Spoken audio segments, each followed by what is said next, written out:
Камчай Кыдышайч. Билесіздер, делимитация, демаркация маселесін ушул комиссия жүріп атканда Нокен районунун Бүргөндү участкасына караштуу Койгулак деген участок бар. Бул Малисун объездной жолу.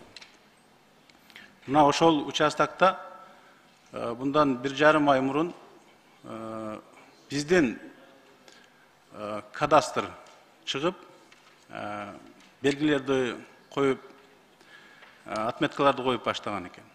Бул боюнча мен алдын ала маалымат бергем. Жаңы белгилөө ушул белгилерди койгон учурда Бүргөндү айыл өкмөтүнө кеткен арык Өзбекстан тарапта калып атат деген маалымат чыккан. Бул боюнча мага дагы бир топ кайрылуулар болду. Ал арыктан Бүргөндү айыл өкмөтү 24 000 калкы бар, целый айыл өкмөт суу пайдаланат, суу ичет. Ошол маселе боюнча түшүндүрмө берип койсоңуздар, кандай чечилди?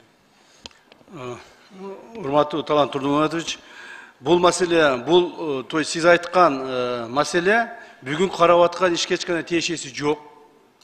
Так, эчкане тиешеси жок. Бул маселенин бардыгы мурдагы 2017-жылы 5-сентябрда кабыл алынган мыйзамдын тегерегинде болгон. Ошондон ошол мыйзамды ачып карасаңыз, ал жерде так көрсөтүлгөн. Кайсыл участок каяка өткөндүгүн. То есть мен алдымда эми ар бир участокты азыр жаттап калууга мен мүмкүнчүлүгүм жок. Ошондон бул маселенин именно бүгүн каралып аткан маселеге эчкане тиешеси жок. Эгерде сиз мына депутатский запрос кылдыңыз, биз сизге жазуу түрүндө толук жооп берип коелу кийинки маалда. Бул жерде жанакы биздин келишме боюнча водоохранный зона биз камсыз кылат экенбиз да. Кайсыл жерде? Водоохранный зона деген түшүнүк бар экен. Жанакы Кемпирабадтын тегерегинде водоохранный зона бар экен, белгилениш керек экен. Ошол канча метрди түзөт? Бул водоохранный зона, бул биздин мыйзамыбызда кабыл алынган. Бул биздин Кыргыз Республикасынын суу ресурстарын башкаруу мыйзамында кабыл алынган. Жана ал Өзбекстанга тиешеси жок. Ал бизге тиешеси бар. Кыргызстанга тиешеси бар. Бул Кыргызстандын мыйзамы менен каралган. Канча метрди түзөт ошол? Канча метр экен, мен чөт эсимде жок. Канча метр эле? Барбы тиешелүү министрлер? 500 метрге чейин биздин. 500 метрге чейин экен. Түшүндүрмө берип койсоңор. 500 метр бул водоохранный зона деген эмнени билдирет? Жок, бул жер мындай болот. 500 метр жерде мен айтайын, уруксат берсеңиз. Бул жерге чоң курулуштар курулбайт. Чоң курулуштар курулуп, үйлөр курулбайт, салынбайт. Жана бул жерге жанагыдай бир ошо сууга зыян келе турган бир курулуштар курулбайт да. Эгер жеңил курулуштар болсо, аны дагы биздин ошо суу департаменти айыл чарбасынан уруксат алып гана курулат. То есть бул биздин мыйзамыбызда каралган. Бул Өзбекстандын мыйзамына тиешеси жок. Түшүнүктүү. Тиешелүү министрлик тагыраак жооп берсеңиз деле. Процедурасы, тартиби кандай? Биякта капиталдык курулуштар курулган болбойт. Жеңилдетүү жана легкий конструкция курса болот. Анан жанагы айыл чарба багытына жанагы биздин шалы же башка бир бактарды эксе болот.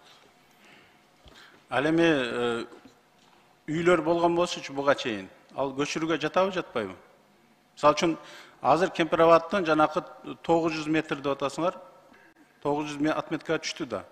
900 отметкадан дагы 500 метр ары жака бул водоохранный зонага кирет экен. Демек, ошол 500 метр аралыктын ичинде үйлөр болгон болсо, алар көчүрүүгө жатабы, жатпайбы? Талант Турдуматович, бул боюнча мындай. Туура биздин мыйзам боюнча бул көчүрүүгө жатат. Туура. Бирок ушул мыйзам бүгүнкү күнгө чейин сакталбай келди да. Бүгүнкү чейин сакталбай келди. Муну биз бул азыр мына Кемпирабад боюнча 900гө түшүрөбүзбү, 908де калтырабызбы?